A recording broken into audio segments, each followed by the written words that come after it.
Ser podcast. Hola, muy buenos días. Se van retirando las lluvias, aunque han provocado en el Mediterráneo cantidades de agua que no habíamos visto nunca. Hasta las 3 de la madrugada ha durado en Valencia la alerta, que llegó a ser roja por una tromba que ocasionó anoche numerosos problemas. De hecho, estamos ante el mes de mayo en el que más ha llovido desde que hay registros, y eso que solo llevamos 4 días de mes. Radio Valencia, Natalens, buen día. Buen día. A esta hora sigue interrumpida la circulación de las líneas de cercanías C6 y C5 entre Valencia y Castelló y Valencia-Caudel. Ya se ha restablecido el servicio del metro, que se tuvo que cortar ayer, aunque puede que haya retrasos, y en las carreteras pues hay algunas cortadas. Y es que lo de ayer no fue normal, jarreaba de lo lindo. Fue el día más lluvioso desde 1871, más de 260 litros por metro cuadrado, sobre todo en Valencia capital. Los bomberos realizaron más de 200 intervenciones, calles anegadas, coches flotando, contenedores navegando. Pero no solo aquí, en Paterna esta madrugada se ha rescatado al conductor de una ambulancia atrapado por el agua, y como digo, a esta hora siguen cortadas varias carreteras en Paterna y Alginet. Las tormentas se desplazan hoy a Alicante, al sur de Baleares y a la región de Murcia, y a partir del mediodía en el sur de Huesca. Va a haber también chubascos en el interior de Cataluña, el valle del Guadalquivir y el sur de Extremadura. José Luis Astreola. Hola, buenos días. Hace hoy una semana de esto. ¿Qué tiene que hacer un Estado cuando alguien vulnera la Constitución, declara la independencia? Nunca les he visto defender los derechos y libertades de todos los ciudadanos. Y hoy la misma ministra vuelve al mismo lugar. Es la previsión política del día, la comparecencia de Margarita Robles en la Comisión de Defensa en pleno escándalo del espionaje con Pegasus. En realidad, todo está pasando por el Congreso, donde el Gobierno evitó ayer, con los votos del PP, la comisión de investigación que reclaman sus socios. El Ejecutivo la rechaza, dice que no es el foro. Es que esto no solamente se puede cargar la legislatura, sino que se puede cargar la democracia en este país. Es que no es normal. Mientras otros martillaban y rompían ordenadores, nosotros lo que hacemos es ponernos a disposición de la justicia y aclararlo todo. Apostamos por la transparencia, porque nada tenemos que ocultar. Mañana comparecerá en el Parlamento la directora del CNI. Preguntada por si puede ser destituida, la portavoz del Gobierno contestó ayer que cada día tiene su afán. No habrá comisión de investigación en el Congreso, aunque Pedro Sánchez sí tendrá que comparecer en un pleno monográfico para dar explicaciones sobre el espionaje, del que, por cierto, el periódico británico The Guardian apunta a Marruecos directamente. Sostiene que fue un cliente de Pegasus en ese país el que pidió rastrear 200 números de teléfono españoles. La justicia se ha puesto ya a investigar y, de hecho, la Fiscalía va a pedir que el caso se declare secreto. Pedro Jiménez. La investigación del caso Pegasus, abierta por un presunto delito de revelación de secretos, echa a andar. El fiscal jefe de la Audiencia Nacional ha asumido el caso en representación del Ministerio Público y enviará en las próximas horas informe al juez Calama con la batería de diligencias que quiere practicar. Según las fuentes consultadas por la SER, entre ellas figurarán la de que la investigación se declare secreta porque se trata de una materia sensible que afecta a altos organismos del Estado, y reclamar al Centro Criptológico Nacional los informes del análisis de los teléfonos móviles del presidente del Gobierno Pedro Sánchez y de la ministra de Defensa Margarita Robles. El móvil de Sánchez fue infectado con Pegasus los días 19 y 31 de mayo de 2021. La primera intrusión se produjo horas después del masivo paso de inmigrantes marroquíes a Ceuta, entre ellos muchos menores, y fue la más grave. 2,6 gigas de información sustrajeron en esa entrada. El de Robles fue infectado el mes de junio de ese mismo año. El dibujo político del día lo va a completar hoy la encuesta de 40DB que publican en la cadena SER y El País, y que concluye que el PP ganaría al PSOE si se celebrasen elecciones generales. Los socialistas tendrían más votos, pero menos escaños. El PP obtendría 108, el PSOE 106. La suma del PP y Vox les deja a 2 diputados de la mayoría absoluta. La llegada de Núñez Feijóo ha hecho subir 2 puntos a los populares en un mes. El sondeo pregunta por los liderazgos políticos en España. Carolina Gómez. Sí, Feijóo se coloca en primera posición cuando se trata de evaluar la experiencia, la preparación o la inteligencia. Yolanda Díaz gana al resto en cuanto a empatía, consideración de buena persona y honradez. Entre los votantes de la derecha, la vicepresidenta segunda genera mucho menos rechazo que Pedro Sánchez,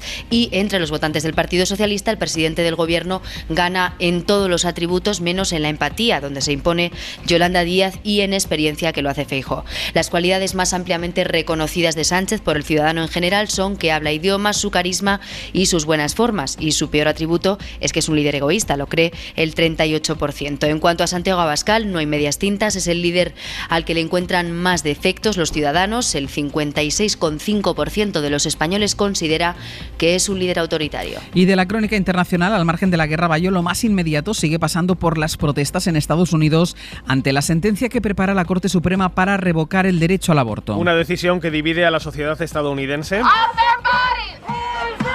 entre quienes reclaman que no se restrinja un derecho que cuenta ya con casi medio siglo de historia y quienes celebran que la Corte Suprema se incline por tumbar la doctrina que garantiza el aborto legal en todo el país hasta las 23 semanas de embarazo. Ayer el presidente Joe Biden se pronunciaba sobre ese borrador de sentencia. Revocar el aborto sería una decisión radical y un cambio fundamental en la historia de los Estados Unidos, dijo. Más de una veintena de estados tienen ya listas normas que restringen el aborto a la espera del fallo definitivo del Supremo que se espera para finales de junio. Es miércoles, es 4 de mayo. Enrique García, buenos días. ¿Qué tal, Ángels? Buenos días. Hoy se cumplen 43 años de este momento. The other plank in Labour's strategy, we're told, is to have a long campaign. Margaret Thatcher, la orgullosa hija de tendero, nacida en Oxford, química y abogada, pronto conocida como la Dama de Hierro, el 4 de mayo de 1979 juraba su cargo ante el Parlamento británico. Se convertía así en la primera mujer en convertirse en la primera ministra en la historia de ese país. Margaret Thatcher, primera mujer jefe de gobierno en Europa, titulaba su crónica al día siguiente el corresponsal del País, Ángel Santa Cruz. Entonces este periódico, El País, acababa de cumplir 3 años de existencia porque precisamente otro 4 de mayo, esta vez de 1976, en España, salía a la venta el primer ejemplar del diario El País. Y lo hacía con este titular en portada: el reconocimiento de los partidos políticos, condición esencial para la integración en Europa. Hoy por hoy, Ángels Barceló. En el plano judicial, la Audiencia Nacional ya está investigando el espionaje en los teléfonos del presidente del Gobierno y de la ministra de Defensa en el político. PSOE y PP, también Ciudadanos y Vox, han bloqueado una comisión de investigación sobre el caso Pegasus, que era lo que pedían los socios parlamentarios y Unidas Podemos. El PSOE, que votó a favor de una comisión en el Parlamento Europeo para investigar Pegasus, vota ahora en contra de una investigación en el Congreso de los Diputados. Héctor Gómez, portavoz. Entendemos que las líneas que se han abierto son suficientes. Aunque no lo son ni para los socios de la coalición ni para los socios parlamentarios. Pablo Echenique, Podemos, Miriam Nogueras, Junts, Íñigo Rejón, Más País. Arrojar un poquito de luz y un poquito de transparencia. No queremos solo algunas cabezas, las queremos todas. El gobierno tiene que decir quién ha espiado, por qué, y tienen que rodar cabezas. No habrá comisión, pero sí explicaciones de Pedro Sánchez, porque toda la oposición ha forzado a que el presidente comparezca ante la Cámara. Cuca Gamarra, PP, Aitor Esteban, PNV. Ante la máxima gravedad, sin duda alguna, las máximas explicaciones. ¿Y dónde? Aquí, en la Cámara. Que venga el presidente por alguien tiene que dar alguna explicación de algo. No hay fecha para esa comparecencia, pero el caso Pegasus coge recorrido esta misma mañana con la comparecencia de Margarita Robles en la Comisión de Defensa. Una comisión en la que Robles, en teoría, llega para informar sobre el aumento del gasto militar en toda Europa, pero no será ninguna sorpresa que los portavoces le pregunten sobre el caso Pegasus. Margarita Robles es la máxima responsable política de la inteligencia porque el CNI está adscrito a su departamento y es además Robles, la diana de los independentistas. Es su cabeza la que piden desde que se conociera el presunto espionaje a los líderes catalanes. ¿Y qué se espera de esta comparecencia? Ana Terradillos, buenos días. Buenos días. La comparecencia es a petición propia y en su primera exposición, donde se calcula que va a hablar alrededor de 30 minutos, la ministra no se va a saltar el guión, va a informar solamente sobre la aprobación de la brújula estratégica de la Unión Europea y sus efectos en las Fuerzas Armadas desplegadas en misiones internacionales, o lo que es lo mismo, lo que va a pasar con las Fuerzas Armadas, con esas directivas aprobadas en Europa durante los próximos años. Sin embargo, durante el turno de preguntas, la idea que tienen los grupos parlamentarios es preguntar de una forma monotemática acerca de Pegasus, lo mismo que pasó con esa comisión mixta donde se debatía la Directiva de Seguridad Nacional. Mañana jueves es el turno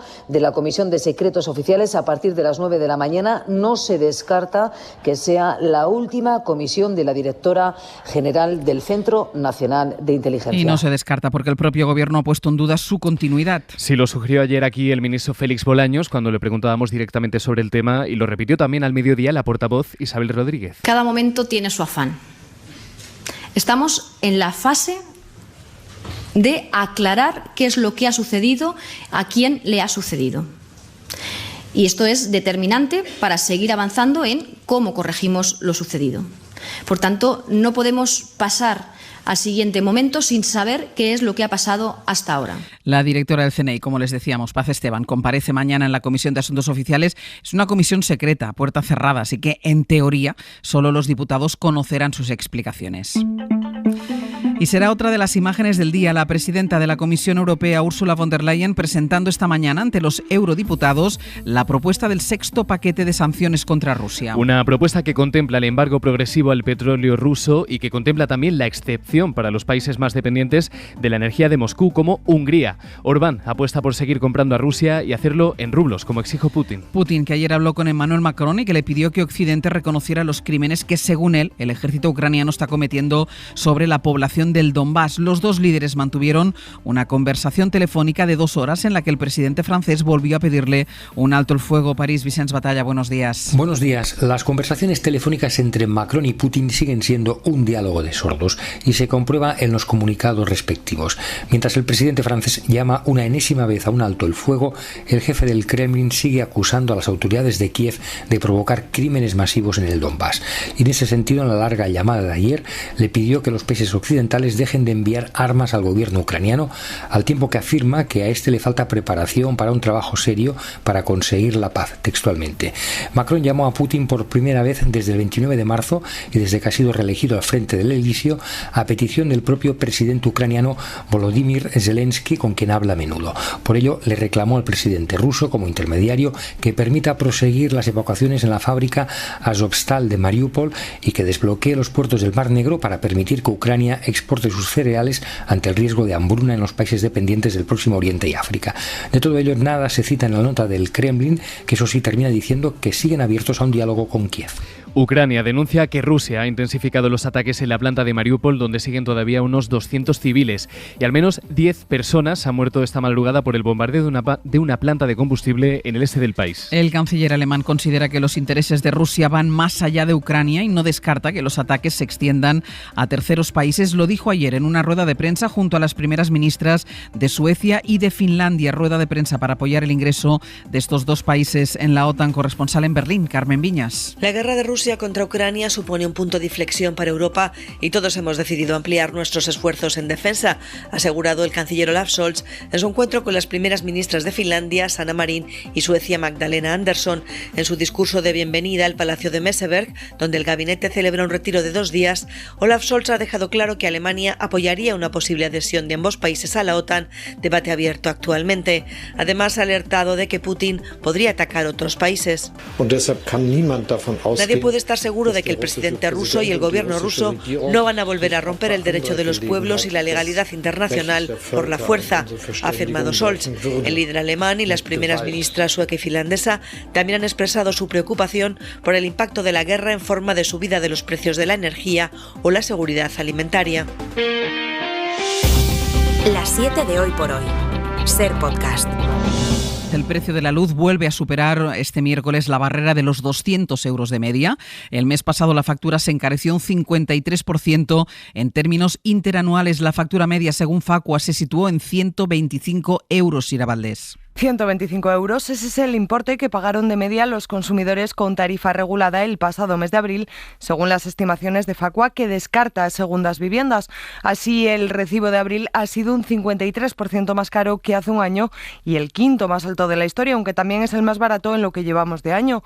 Un año que será, apunta Rubén Sánchez, secretario general de la Organización de Consumidores, el más caro de la historia, pese al tope al gas. El acuerdo del Gobierno y Portugal con Bruselas, más que reducir la factura, lo que va a hacer es reducir el alza del recibo que venimos experimentando. Vamos a continuar durante este año con facturas que para el usuario medio estarán muy por encima de los 100 euros. Eso hasta hace poco nunca lo habíamos visto en nuestra historia y realmente lo que habría que desarrollar es una intervención de precios contundente, un cambio radical en el modelo de facturación. Hoy la luz vuelve a subir en el mercado mayorista, será 10 euros más cara que ayer, supera los 200 euros megavatio hora por primera vez en mayo, se situará exactamente en los 202 2,15 €, más del doble de lo que costó el día comparable del año pasado. Y en Madrid, medio centenar de familias se están movilizando contra las subidas de hasta el 60% en el precio del alquiler que les ha planteado el fondo de inversiones Blackstone, dueño de su inmueble, coincidiendo con el fin de sus contratos, informa Carlos Sevilla. El contrato de alquiler de su casa termina y su casero, el fondo de inversión Blackstone, le impone una subida de hasta el 60% si quiere renovar. Así están 50 familias madrileñas que se han unido para reclamar a este fondo estadounidense alquileres asumibles. Paula Villegas es portavoz del sindicato de inquilinas. Esto lo llamamos nosotros desahucios invisibles, que es que te suben el alquiler o no te quieren renovar y te tienes que ir de tu casa igualmente. Pero más allá de los contratos que terminan, el sindicato denuncia que no se está cumpliendo con esa subida máxima del 2% en la revisión anual de los alquileres que se aprobó para hacer frente a la inflación disparada. Sí que seguimos viendo a gente que nos viene con propuestas de subida del IPC o que directamente se lo cobran a unos precios mucho más elevados y sí que se aprovechan de un poco ese desconocimiento. Este límite en la subida de los alquileres está en vigor hasta el 30 de junio. Y este miércoles hay convocada frente al Congreso de los Diputados una protesta en apoyo a María Salmerón, que es la mujer condenada por desobedecer la custodia compartida e impedir que su exmarido, condenado por violencia machista, viera a su hija 4 veces, ha solicitado el indulto y 4 veces se le ha denegado. Con ella ha hablado Mariola Lourido. La propia María Salmerón asistirá a la concentración delante del Congreso. Está muy decepcionada con el Gobierno, al que le pide que rectifique y le conceda el indulto para evitar la prisión. Me siento traicionada como mujer, como feminista, como madre, que han traicionado también a mi hija. Yo espero que el Gobierno reconozca que se ha precipitado y que rectifique. Pues si yo entrara en prisión, pues la vida de mi hija se truncaría. Salmerón denuncia que su exmarido, condenado por maltrato a 21 meses, no puso un pie en la cárcel. Sin embargo, ella tiene que ingresar en prisión por incumplir el régimen de visitas para proteger a su hija, que se negaba a ver a su padre. Y en Bruselas, esta mañana, los eurodiputados tienen que aprobar una resolución que será el resumen de las conclusiones de la Conferencia sobre el Futuro de Europa. Un foro que ha durado un año y en el que han participado ciudadanos y organizaciones de toda la Unión. Ayer, el primer ministro italiano, Mario Draghi, pidió que este foro sirviera para fijar un nuevo planteamiento para que las instituciones comunitarias se acerquen a lo que él llama federalismo pragmático. ¿Y alguna cosa más? Aquí en España aumenta el número de contagios por COVID entre los mayores de 59 años, ha subido 114 puntos y se sitúa en los 790 casos por cada 100.000 habitantes. Se nota ya en la ocupación hospitalaria. Desde el Puente ha aumentado 4 décimas con 500 pacientes más y la ocupación en UCI se sitúa en torno al 4%. Suscríbete a las 7 de Hoy por Hoy. Todos los episodios y contenidos adicionales en la app de Cadena SER y en nuestros canales de Apple Podcast, Spotify, iVoox, Google Podcast y YouTube. Escúchanos en directo en la SER de lunes a viernes a las 7 de la mañana. Cadena SER. La radio.